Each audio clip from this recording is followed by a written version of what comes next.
En este problemita nos piden demostrar que el coeficiente de autoinducción de la bobina toroidal de la figura viene dado por esta expresión. Entonces, una bobina toroidal es una bobina, por ejemplo, como esta, que está enrollada alrededor de una especie de, parece neumático. Este núcleo puede ser un núcleo de carbón, normalmente son núcleos de carbón, se parece a un donut.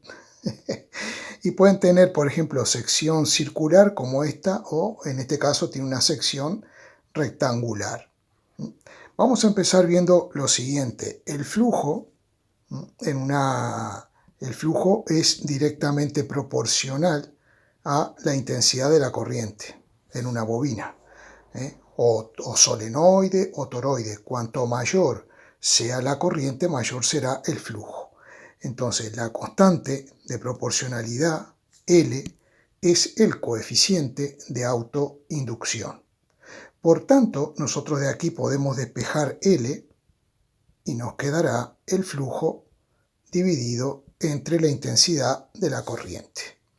Ahora bien, vamos a ver lo siguiente. Primeramente, como para calcular el flujo necesitamos conocer el campo magnético en el interior, vamos a emplear la ley de Ampère, que establece la circulación del campo magnético a través de una trayectoria cerrada es igual a la constante de permeabilidad magnética del vacío mu sub 0 por la intensidad total a través de esa curva cerrada. Esta integral, que se denomina circulación de campo magnético, nosotros tenemos que evaluarla en una trayectoria cerrada y, como vemos, es un producto escalar. Por tanto, también podríamos escribir la solución del producto escalar, que es B por dl por coseno de alfa, donde alfa es el ángulo entre el vector campo y el vector dl, que es un elemento de esa trayectoria cerrada que vamos a elegir. Entonces, vamos a elegir la trayectoria cerrada, que será una circunferencia, que vamos a elegir una circunferencia de radio r para aplicar esta integral. Aquí tenemos la circunferencia de radio r concéntrica con la bobina de radios interior A y radio exterior B, tal cual lo tenemos aquí planteado. Y vamos a ver lo siguiente. Supongamos que en un momento dado este extremo de la bobina está conectado a un positivo de una fuente y este al negativo. Por lo tanto, tendremos una corriente que será de la siguiente forma. La corriente irá por aquí, dará la vuelta y por estas espiras la corriente será hacia abajo. Por tanto, el campo magnético en cualquier punto de esta circunferencia, aplicando la regla de la mano derecha, el campo magnético y por las condiciones de simetría en cualquier punto será tangente a esa curva. Vamos a dibujarlo. Aplicando la regla de la mano derecha, el campo magnético será tangente en cada punto y tendrá el mismo módulo. Ahora bien, en la integral de Ampère aparece un dl y el dl simplemente es un trocito de esa trayectoria que lo vamos a elegir en el mismo sentido que el campo magnético y lo vamos a dibujar. El elemento de trayectoria dl vemos que forma con el campo, que es tangente a la trayectoria, un ángulo de 0 grado. Por lo tanto, al resolver la integral a través de esta curva cerrada, la integral de Ampère, el ángulo que tenemos que considerar será un ángulo de 0 grados. Y coseno de 0 grado, recordemos que es 1. Asumiendo que el ángulo es 0 grado y el coseno de 0 grado es 1 y que el campo es constante en cada punto de la trayectoria, lo podemos sacar fuera de la integral y nos queda que el módulo del campo por la integral a través de una curva cerrada de dl, eso es igual a mu sub 0 por i. Pero hay una cosa que es interesante. la intensidad que tenemos que colocar aquí es la intensidad total a través de esta curva cerrada. Si cada espira transporta una intensidad I, la intensidad total será igual al número de espiras por I. O sea que de este lado pondremos N por I. Bien, esta integral que aparece aquí no es más que la sumatoria de todos los vectorcitos de trayectoria diferencial L para toda la trayectoria de radio R. Por lo tanto, me dará la circunferencia, el perímetro de la circunferencia, que es 2pi por R, igual a mu sub 0 por N por I. Por lo tanto, despejando el módulo del campo magnético, nos va a quedar que es igual a mu sub 0 N por I sobre 2pi R. Hay una cosa muy importante. Notemos que el radio R tiene que estar comprendido entre A y B, es decir, es mayor que A, pero tiene que ser menor que B. Si el radio es menor que A, el campo aquí será cero, porque no hay ninguna corriente encerrada. Si yo me tomo una trayectoria interior, el campo será cero. Y si me tomo una trayectoria mayor, también el campo será cero, porque la corriente neta a través de esa trayectoria será cero.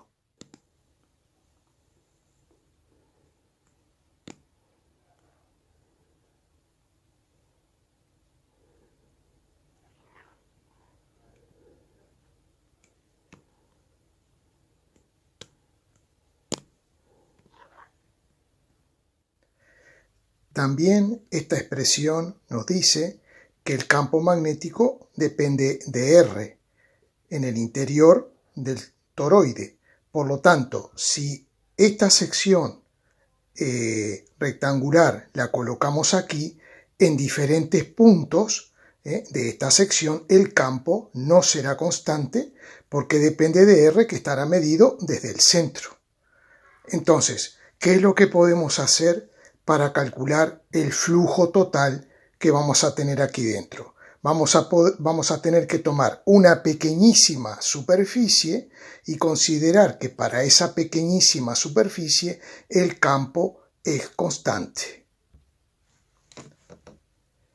En concordancia con lo que tenemos en este dibujo, si nosotros esto lo miramos desde aquí abajo, por ejemplo, y hacemos un corte, como tenemos aquí, el campo sería entrante.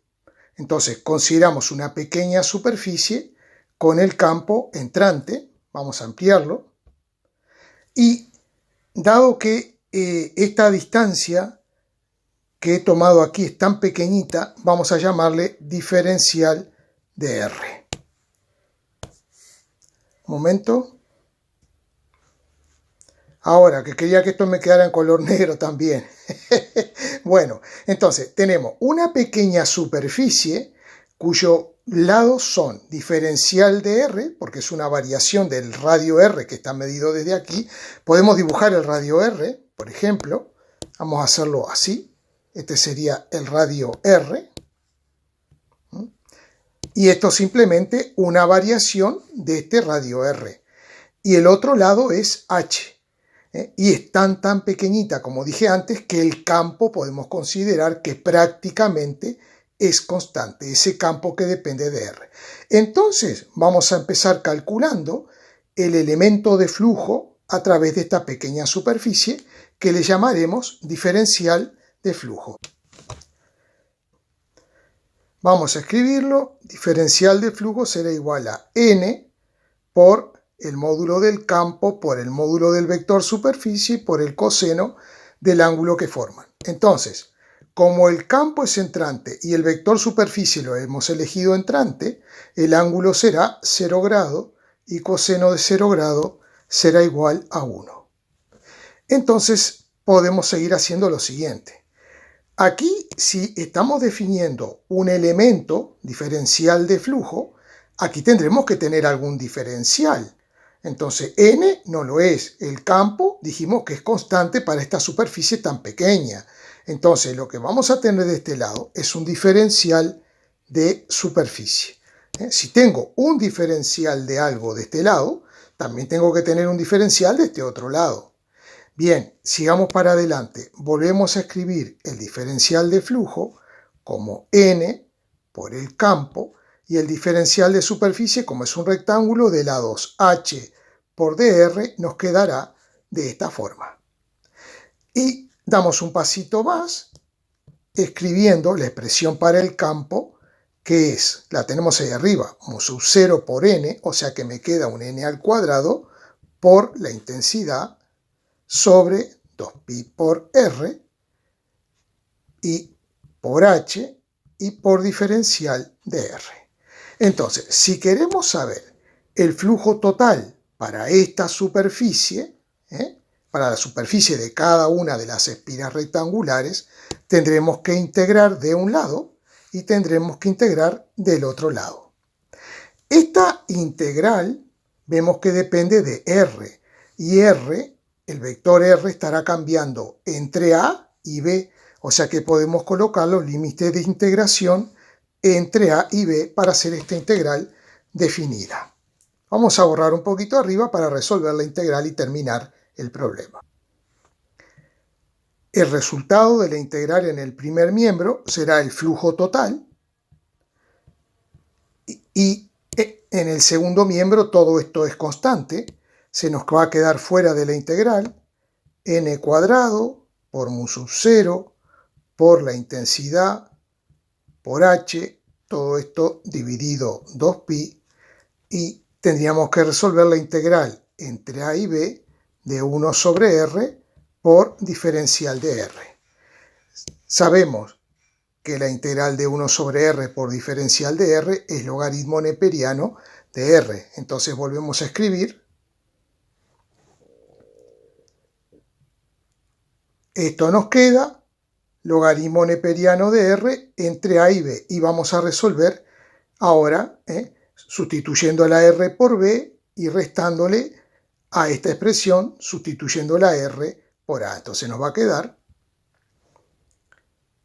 esta expresión que tenemos aquí, y aquí nos queda logaritmo de b menos logaritmo de a, que por una propiedad conocida del logaritmo sabemos que logaritmo de b menos logaritmo de a es logaritmo de b sobre a. Aquí la tenemos. O sea que tenemos el flujo total a través de esta superficie. Entonces, para calcular el coeficiente de autoinducción, simplemente escribo que esto es igual a L por I y se me simplificará la intensidad. Y simplificando la intensidad, tenemos ahí una expresión que nos permite calcular el coeficiente de autoinducción para esta bobina toroidal. Algo muy interesante, veamos de qué depende este coeficiente de autoinducción. Depende de A y B, que es la parte, son elementos geométricos del toroide, y depende del número de vuelta. Y luego aparece H, que es otro elemento geométrico, y la constante de permeabilidad magnética mu sub 0 y el 2pi este. Es decir, que el coeficiente de autoinducción L, o inductancia, simplemente inductancia L, depende de la geometría de nuestra bobina o toroide o solenoide. Lo último que nos queda decir es que la unidad de medida del coeficiente de autoinducción es el Henry, que a mí me gusta poner HI, aunque hay profesores que simplemente ponen H. Eso es a gusto del consumidor. Bien, espero que este problema se haya entendido, que me dejen un buen like ahí en los comentarios, y si hay alguna duda, también me lo pueden dejar en los comentarios. Muchas gracias.